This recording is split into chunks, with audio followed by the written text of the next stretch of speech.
নমস্কার, সকলকে শুভেচ্ছা জানিয়ে আমি সামাজিক মাধ্যমে একটি বিষয় আপনাদের সকলের দৃষ্টি আকর্ষণ করছি। আপনারা জানেন বিগত 15 বছর পশ্চিমবাংলায় শাসন করে একটি ব্যক্তিকেন্দ্রিক স্বৈরতান্ত্রিক দলের পতন হয়েছে, তৃণমূল কংগ্রেসের পতন হয়েছে। তার এই পতন পিছনে তৃণমূল কংগ্রেস যে কথাটা সংবাদ মাধ্যমে বলছেন যে তাদের পরাজয়ের পেছনে তারা নির্বাচন কমিশন এবং ইভিএম মেশিনকে দায়ী করছে।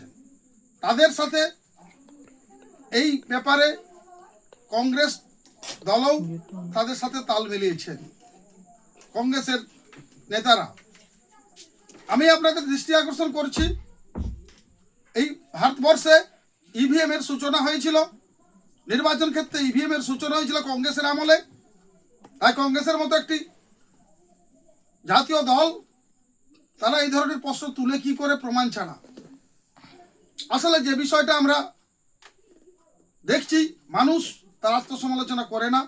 ব্যক্তিকেন্দ্রিক দল, স্বৈরতান্ত্রিক দল, তারা কখনো তাদের নিজেদের আত্মসমালোচনা করে না, এটাই বাস্তব।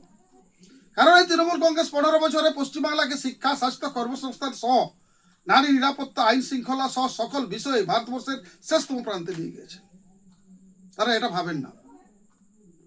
তারা শুধু এইটার নয়, শুধু শিক্ষা, স্বাস্থ্য, কর্মসংস্থান নয়, তারা যে বিষয়টা পশ্চিমবাংলা করেছেন ভারতবর্ষে সেটা নজিরবিহীন। তারা বিশেষ একটি সম্প্রদায়কে ভোট ব্যাংক বানিয়ে তাদের তো উপকার করেনি, সরকার চালিয়েছে।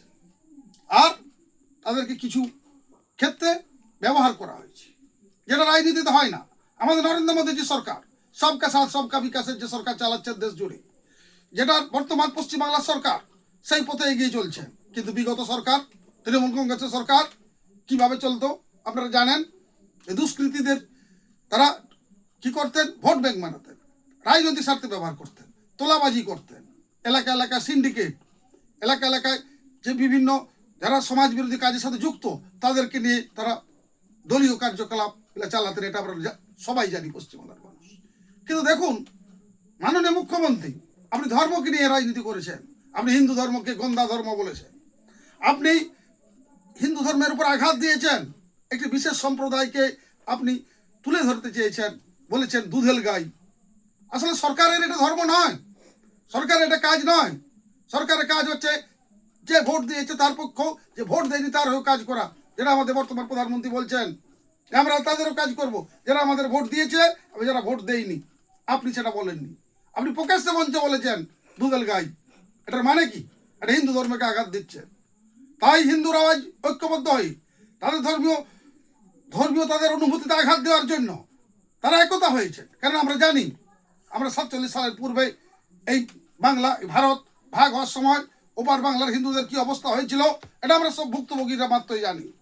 তাই আমরা হিন্দুরা চাইতাম না আমরা 70% হিন্দু, 30% মুসলিম, এইভাবে কথা আমরা বলি না।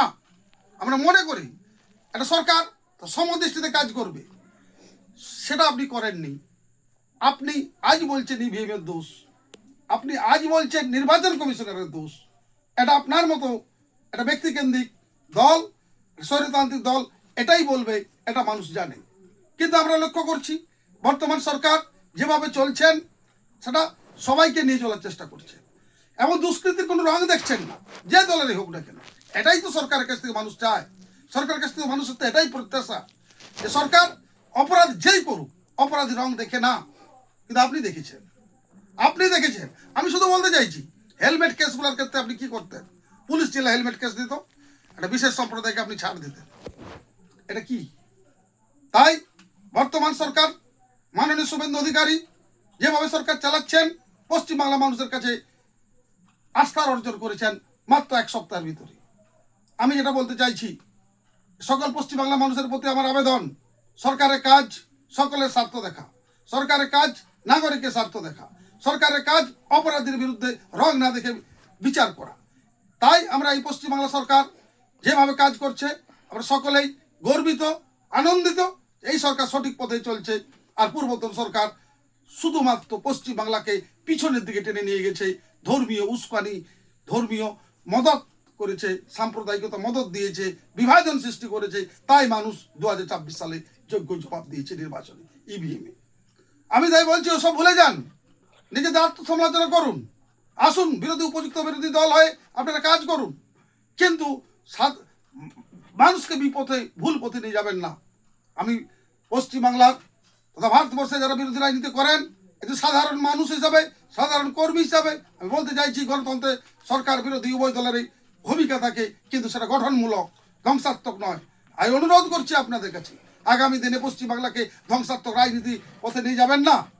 সকলে একটা গঠনমূলক সুস্থ আলোচনার মাধ্যমে যে পশ্চিমবাংলা সরকার চলছে, আসুন তাকে সমর্থন করি, তার পাশে থাকি। সকলকে ধন্যবাদ এবং অভিনন্দন জানিয়ে আমার এই সংক্ষিপ্ত বক্তব্য সামাজিক মাধ্যমে এখানে শেষ করছি। নমস্কার, ভালো থাকবেন।